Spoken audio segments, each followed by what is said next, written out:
Ini bukan film action loh, Ted. Tapi plot twistnya lebih gila daripada film. Assalamualaikum, terima kasih sudah mampir. Apa kabar Besti? Aku harap kalian dalam keadaan yang baik-baik saja.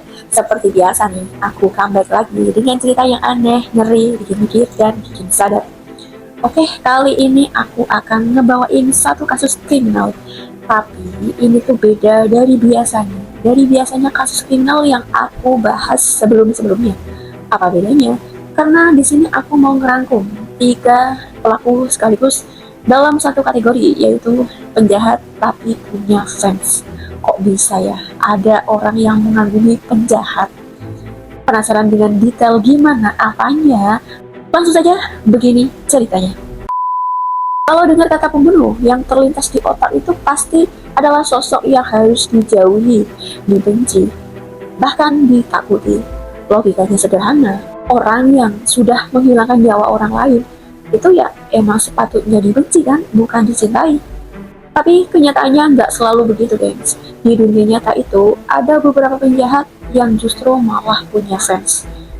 Bukan hanya sekedar penasaran saja, tapi sampai kirim surat cinta, mengirimkan uang, mengirimkan dukungan, bahkan sampai rela datang ke ruang sidang hanya demi untuk melihat senyumnya. Ya, senyum yang dimiliki oleh sosok penjahat. Dan hari ini kita mau ngebahas 3 penjahat sadis yang justru punya fans dan dipuja. Dan kita mulai dari yang mungkin paling gelap. Nomor 3-nya ada Richard Ramirez. Richard Ramirez lahir pada tanggal 29 Februari 1960 di El Paso, Texas. Dia ini adalah anak bungsu. Keluarganya ini bisa dibilang jauh dari kata ideal. Ayahnya cukup keras dan kasar, sedangkan ibunya punya kondisi kesehatan yang cukup berat saat mengandung Richard. Karena diketahui saat bekerja dan saat mengandung Richard, ibunya Richard ini kena paparan obat yang sangat berbahaya. Jadi beberapa orang percaya kalau hal itu mungkin berdampak pada otaknya si Richard. Tapi ini masih jadi perdebatan ya, gengs ya. Sejak kecil, Richard ini bukan sosok yang bermasalah banget di awal. Cuma dia ini salah tempat untuk tumbuh. Dan salah satu sosok yang paling berpengaruh dalam hidupnya adalah sepupunya sendiri yang bernama Miguel Ramirez. Dia adalah mantan tentara Vietnam. Dan pada saat pulang dari perang, yang dibawa ke rumah itu bukan hanya cerita perang, tapi juga trauma. Diketahui Miguel ini sering menunjukkan foto-foto yang mengerikan ke Richard kecil. Foto kayak mayat korban perang, kekerasan brutal, hal-hal yang bahkan orang dewasa pun belum tentu kuat untuk melihatnya. Bayangin, ini tuh diperlihatkan ke anak kecil. Gak cuma itu, Miguel juga ngajarin Richard gimana caranya pegang senjata dan cara tidak punya empati terhadap korban. Seolah-olah kekerasan itu adalah sesuatu yang normal. Dan satu kejadian yang jadi titik penting, di mana Richard kecil menyaksikan dengan mata kepalanya sendiri Miguel sedang menembak mati istrinya. Dan itu bisa jadi awal dari sesuatu yang lebih gelap kan. Masuk remaja, hidup Richard mulai semakin berantakan. Dia mulai mengonsumsi narkoboy, bolos sekolah, terlibat pencurian kecil. Dan di fase ini dia mulai tertarik hal-hal yang berbau satanisme maupun okultisme, simbol-simbol yang kemudian jadi ciri khasnya. Kalau anak remaja lain suka main band, bermain bola, berpacaran mungkin, dia malah upgrade ke ritual gelap. Levelnya beda, tapi sayang ke arah yang salah. Tahun 1980-an, Richard pindah ke California. Disinilah semuanya berubah. Dia mulai melakukan kejahatan yang serius, yang awalnya cuma mencuri, membobol rumah, tapi lama-lama naik level. Dia mulai suka menyelundup ke rumah orang pada waktu malam hari, tanpa diketahui orang itu pada saat pemilik rumahnya tidur, tanpa suara, tanpa peringatan. Dia langsung menyerang pelaku pemilik rumah yang sedang tidur. Korban-korbannya ini dari semua kalangan, dari pria, wanita, lansia, bahkan suami istri. Gak ada pola yang jelas di sini. Yang ada cuma satu, yaitu kesempatan. Dan yang bikin makin menyeramkan, dia sering meninggalkan simbol-simbol satanisme di TKP. Seolah-olah dia ini ingin menunjukkan kalau ini tuh bukan kejahatan yang biasa. Media mulai memberinya julukan, yaitu Night Stalker. karena dia menyerang malam hari seperti bayangan. Los Angeles saat itu hidup dalam ketakutan. Orang-orang mulai berjaga-jaga dan was-was. Mereka senantiasa mengunci pintu setiap malam, tidur dengan lampu menyala, bahkan ada yang beli senjata hanya untuk jaga-jaga. Ketakutan terbesar itu ya bukan hanya kematian, tapi tentang kapan giliran kita. Akhirnya tahun 1985, kedoknya pun terbongkar. Polisi berhasil mengungkapkan wajahnya si Richard. Dan wajahnya tersebar di media massa. Dan disinilah terjadi sesuatu yang gak biasa. Karena wajahnya ini viral dan banyak warga yang sudah tahu bentukan wajahnya. Pada suatu hari, pada saat Richard sedang berjalan-jalan di luar, Richard langsung diserang. Orang-orang langsung mengejarnya, memukulnya, menahannya sampai polisi datang. Ini tuh mungkin satu-satunya kasus di sana di mana warga plus teamwork lebih cepat dari polisi. Beda cerita kalau di sini, sudah habis dia pasti. Dan disinilah bagian aneh pun dimulai. Saat diadili, banyak wanita yang berbondong-bondong datang ke pengadilan. Bukan untuk membenci, tapi untuk melihatnya. Beberapa tersenyum ke arahnya, mengirimkan surat cinta, menganggap dia menarik. Ya, menarik. Bahkan salah satu wanita akhirnya menikahinya dia di penjara. Pada tahun 1989, pengadilan menjatuhkan hukuman mati ditambah dakwaan lain seperti pemerkosaan, pembunuhan, dan percobaan penculikan. Dia kemudian dipenjara di negara bagian California selama bertahun-tahun sambil menunggu jadwal eksekusi. Namun takdir nggak sampai di sana, gengs. Richard Ramirez meninggal pada tahun 2013 karena penyakit kanker dan komplikasi lainnya pada saat dia masih di dalam penjara. Ya, nggak adil kan hukumannya tuh. Ya, tapi apa mau dikata?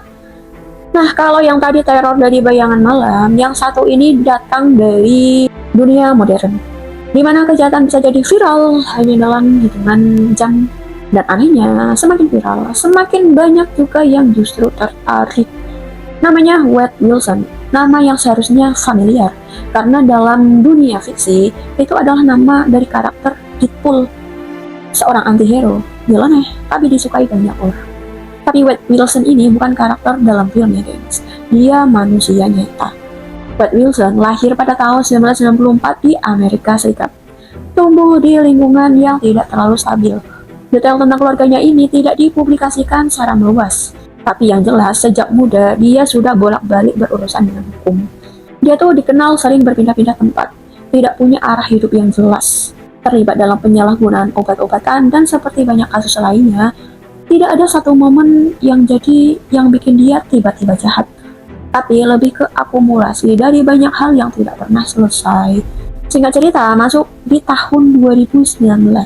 Ini tuh adalah titik di mana semuanya berubah. Di situ, Wade Wilson bertemu dengan sosok wanita yang kemudian wanita itu menjadi korban. Hubungan mereka nggak lama, tapi cukup untuk mengantarnya ke pintu tragedi. Kasus ini melibatkan dua orang wanita, guys. Dua wanita ini dibunuh dalam waktu yang berdekatan. Korban pertama itu ya sosok wanita tadi yang bertemu dengan Wade dan kemudian mengalami kekerasan yang fatal. Gak berhenti di situ, Wade kemudian bertemu korban kedua dan kejadian yang sama itu terulang. Yang bikin kasus ini mengerikan adalah bagaimana semua itu terjadi dalam rentan waktu yang relatif dekat. Setelah kejadian itu, polisi langsung melakukan penyelidikan dan gak butuh waktu lama. Semua bukti mengarah pada Wade Wilson. Dia akhirnya ditangkap dan dibawa ke proses hukum. Saat ditangkap, yang menarik perhatian publik itu bukan hanya kasusnya, tapi karena penampilannya. Wade memiliki banyak tato di wajah dan di tubuhnya. Tampilannya tuh mencolok, gak biasa, dan mudah dikenali. Dan karena namanya sama dengan animasi fiksi Deadpool, maka dia diberi julukan Deadpool Killer. Padahal Deadpool di film itu ya cuma bikin chaos di film. Tapi Deadpool yang satu ini malah bikin chaos di dunia nyata. Kasusnya pun langsung viral. Bukan cuma di berita, tapi juga di media sosial.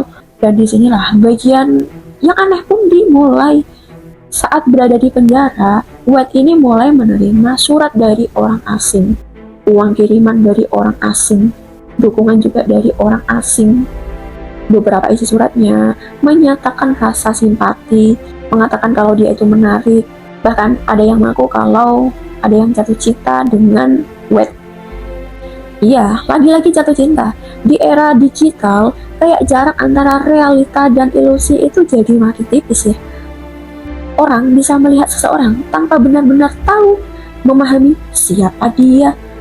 Wade di sini menghadapi kasus hukum yang serius dengan tuduhan berat yang bisa berujung pada hukuman maksimal. Kasusnya terus berjalan sampai sekarang dia masih berada di penjara dengan status menunggu eksekusi.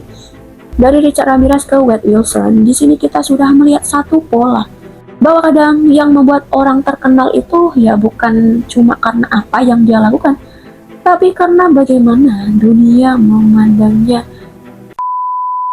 Dan sekarang, top satunya, kita masuk ke sosok yang bisa dibilang legenda dalam fenomena ini, yaitu Ted Bundy, yang sebenarnya sudah aku bahas di video ini, lebih detail juga di sana, tapi nggak apa-apa, aku akan sedikit membahasnya lagi di sini.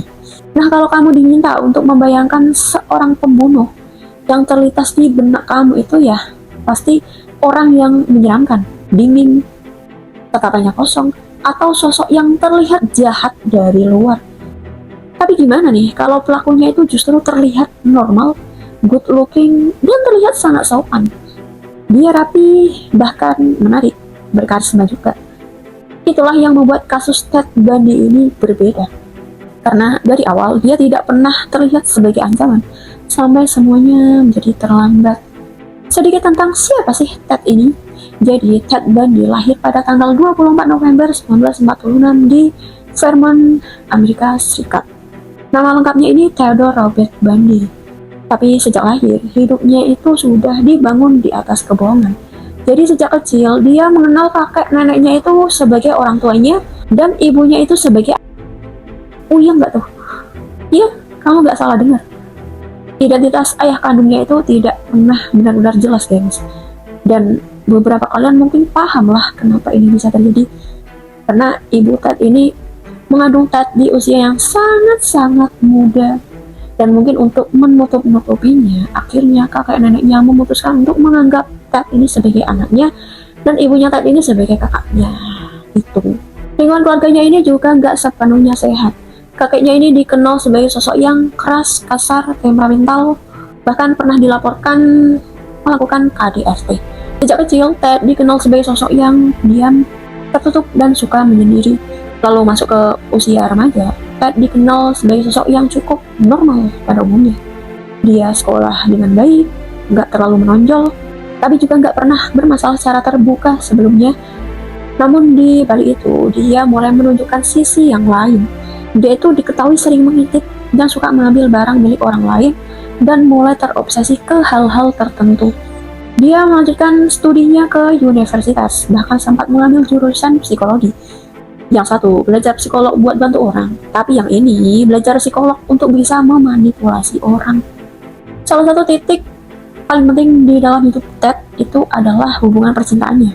Dan ini juga menjadi titik baliknya si Ted ini, guys. Dia pernah menjalin hubungan dengan seorang wanita, cerdas, mapan, dan berasal dari keluarga berada. Tapi hubungan itu nggak bertahan, guys. Dan saat putus, Ted merasa kalau dirinya ini kurang, nggak cukup. Penolakan itu terkadang bukan cuma soal patah hati, tapi bisa jadi dari luka itulah yang mengubah cara seseorang memandang dunia. Setelah itu dia berubah total. Dia lebih ambisius, lebih terobsesi, dan perlahan jadi lebih gelap. Tahun 1970-an, kasus wanita menghilang ini meningkat di sana. Dan satu nama yang perlahan muncul di balik semua itu. Pokoknya kalau kalian penasaran dengan detail apa yang sudah dia lakukan, kalian bolehlah nonton video aku yang ini. Nah, di sini modus Ted ini dalam melakukan aksinya itu, dia mendekati korban dengan ramah, berpura-pura butuh bantuan, kadang menggunakan gips palsu di tangan. Pokoknya dia kadang memakai properti orang cacat gitu, guys. Korban-korbannya itu mayoritas wanita muda, mahasiswi, dengan kriteria penampilan tertentu. Jadi dia nggak asal-asalan nyomot wanita gitu aja, guys. Punya kriteria tertentu dia. Ted melakukan serangkaian kejahatannya di berbagai negara bagian, dan jumlah korbannya ini diperkirakan mencapai puluhan. Dia berpindah-pindah tempat untuk menghindari kecurigaan dan terus mengulang pola yang sama. Makanya ini dia tuh cepat ketahuan. Ted akhirnya ditangkap. Tapi cerita tidak berhenti di situ, guys. Dia berhasil kabur dari tahanan bahkan sampai 2 kali. Ini bukan film action loh, Ted. Tapi plot twistnya lebih gila daripada film. Pelariannya justru membuat kejahatan berlanjut sampai akhir dia tertangkap kembali. Meskipun dia sudah ditangkap, melarikan diri, dia tetap melakukan kejahatan, guys. Dan seolah dia ini gak puas gitu, ada rasa dendam tersendiri gitu. Dan disinilah fenomena itu muncul. Ruang sidang Ted Bundy ini penuh dengan wanita. Bukan karena takut, bukan karena penasaran siapa pelakunya, tapi karena tertarik. Beberapa itu mengaguminya, membelanya, menganggap dia tidak bersalah. Bahkan ada seorang wanita yang menjalin hubungan dengannya sampai melahirkan anak di penjara. Jangan tanya detailnya ya. Di tengah semua bukti, masih ada yang melihatnya sebagai sosok yang layak dicintai. Gila. Setelah proses panjang, Ted akhirnya dijatuhi hukuman mati dan dieksekusi pada tahun 1989. Dan kasusnya berakhir, tapi ceritanya tidak pernah benar-benar hilang. 3 penjahat dengan latar belakang yang berbeda. Tapi satu kesamaan, yaitu mereka punya fans. Bukan karena kebaikan, tapi karena berbedanya cara pandang dunia. Di saat keluarga korban masih berduka, ada orang lain yang melihatnya sebagai orang yang layak dicintai. Mungkin ini tuh bukan cuma cerita tentang mereka, tapi juga tentang kita sebagai manusia yang kadang lebih tertarik ke sesuatu yang lebih gelap daripada memahami apa yang sebenarnya terjadi. Karena di balik semua cerita ini, ada korban, ada keluarga, ada kehilangan yang nyata, guys. Kalau kamu sampai pada di titik ini, mungkin kamu pun juga bertanya-tanya, kok bisa sih manusia seperti itu tetap dicintai? Dan mungkin itu pertanyaan yang jawabannya nggak pernah benar-benar sederhana. Oke guys, itu dulu cerita dari aku malam ini. Gimana menurut kamu? Tulis di kolom komentar ya, pendapat kamu tentang cerita ini, video ini, atau pendapat kamu tentang apa yang ingin aku ceritakan di channel ini. Like, subscribe juga agar channel ini terus berkembang dan terus menemani malam gebet kalian dengan cerita yang aneh, ngeri, bikin mikir, dan bikin sadar. See you next time, see you next video. Wassalamualaikum warahmatullahi wabarakatuh.